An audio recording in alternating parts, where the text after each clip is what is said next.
Hi. Today we are going to analyze the dead letter queue, a critical architectural pattern for maintaining system availability in distributed environments. When operating at scale, message processing is never 100% successful. So network partitions, schema violations, or downstream service timeouts make failures a statistical certainty. And the challenge isn't just that a message is failing, but how we prevent the failure from cascading into a system-wide bottleneck. So in standard asynchronous pipeline, if a message cannot be processed after multiple attempts, it becomes a poison pill. Without a strategy to move these messages out of the primary execution path, they block the consumer and degrade throughput for all subsequent healthy messages. That is exactly where dead letter queue comes in. It provides a dedicated isolation layer for failed events, allowing the rest of the system to maintain its operational baseline. And to understand why we need isolation, we must first look at the steady state of a standard asynchronous pipeline. The core of this architecture is a decoupling of the producer and the consumer. The producer's only responsibility is to ingest data and persist it to the message broker like SQS or Kafka topic, and this message becomes a source of truth waiting for processing. On the other hand, the consumer operates independently, polling the queue and executing business logic, whether that's updating a database record or triggering an external API call. So in a healthy system, this creates a buffer that allows for load leveling. If the producer spikes in traffic, the queue holds the excess until the consumer can catch up. However, this setup assumes a FIFO like first in, first out like or linear processing progression. And the moment a consumer encounters a message it cannot acknowledge, the linear flow breaks, and this is where standard messaging system hits its limit. And the need for a dead letter strategy begins. While the producer consumer model is resilient, it's not infallible. When a consumer pulls a message, the processing logic can fail due to three primary technical drivers. First, we have data integrity issues. This includes malformed payloads, schema mismatches, or missing mandatory fields. And these are often poison pills. No amount of reprocessing will make a message with a missing primary key valid.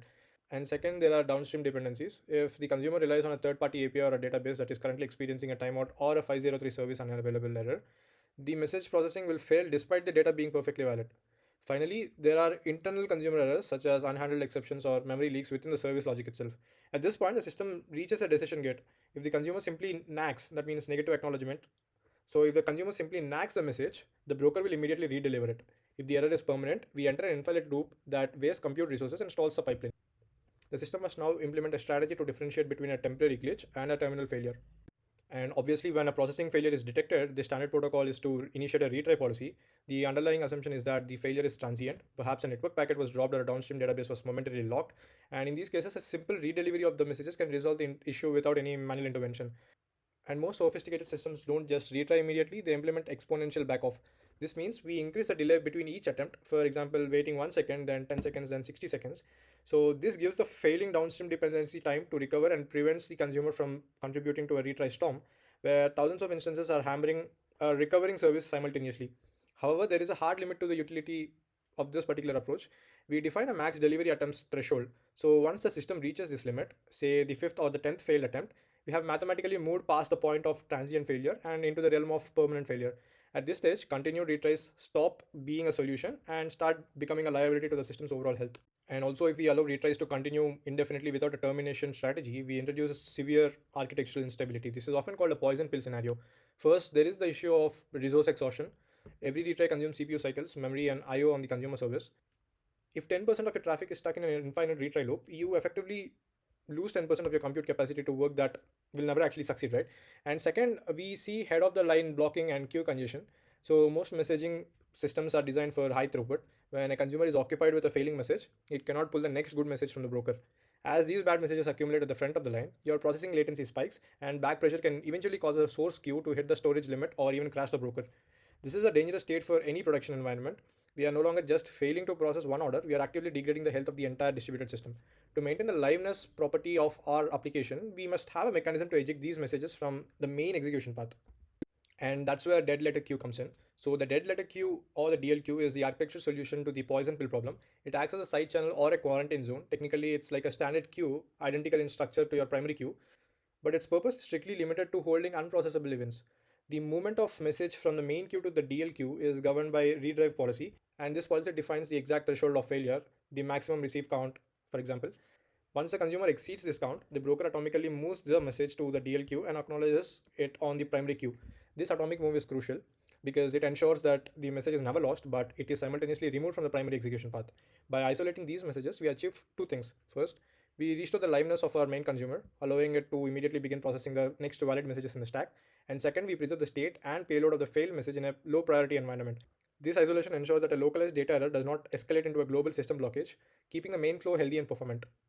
Now, to visualize the complete life cycle of a message, we look at the state transitions from ingestion to finality.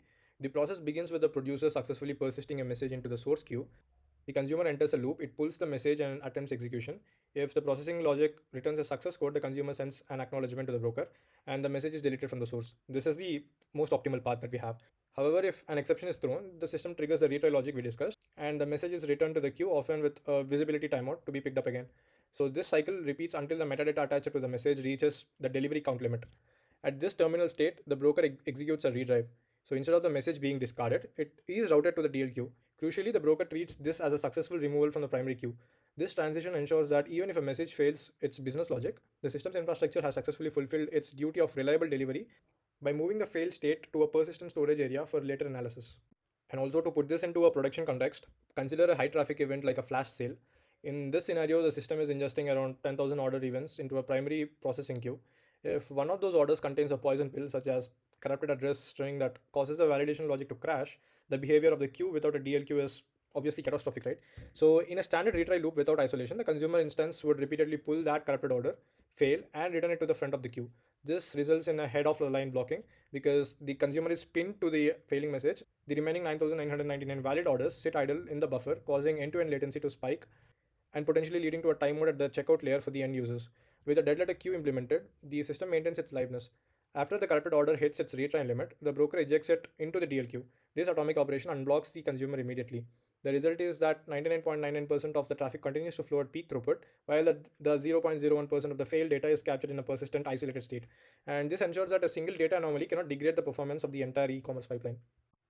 The implementation of a dead letter queue is not just a convenience, it is a foundational requirement for high availability systems. The benefits can be categorized into three primary architectural pillars.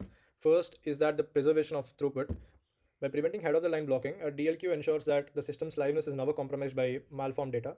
This prevents a localized error from manifesting as a system wide outage, allowing the platform to scale reliably even when facing high error rates from upstream producers. Second, we gain granular observability and debugging capabilities. Let's say in a system without a DLQ, failed messages are often lost in log files or buried in the noise of the primary queue. A DLQ provides centralized quarantine area where engineers can inspect the raw payload and headers of a failed message. This allows for a rapid root cause analysis without having to reproduce the failure in a staging environment. Finally, it significantly improves system reliability through redrive capabilities. Because the message is persisted in the DLQ rather than discarded, we have the option to fix the underlying consumer bug and replay the messages. This ensures 100% data durability, making the difference between a lost transaction and a delayed but eventual successful operation. The persistence of messages within a dead letter queue is a deliberate design choice to ensure data durability. Once a message is moved to the DLQ, it enters a quarantine state where it remains available for asynchronous inspection. This phase is critical for maintaining the integrity of distributed transaction that cannot be simply allowed to simply vanish. So the recovery workflow typically follows three-step engineering process. First is the inspection and root cause analysis. Engineers examine the message metadata, often looking at custom headers like xdeath in RabbitMQ or error description in SQS, to determine if the failure was due to a code bug, a schema mismatch, or a transient dependency failure that exceeded the retry threshold. Second is remediation. If the failure was caused by a bug, a hotfix is deployed to the consumer service. If it was a data issue, the payload might be manually corrected. Finally, the system performs a read drive or a replay, and the quarantine messages are moved back into the source queue to be processed by the updated consumer logic. This loop ensures that even though a message failed its initial delivery, the system achieves eventual consistency without data loss. You will find dead letter queue support in almost every serious messaging platforms like Kafka, RabbitMQ, Amazon SQS, Azure Service Bus, and many more.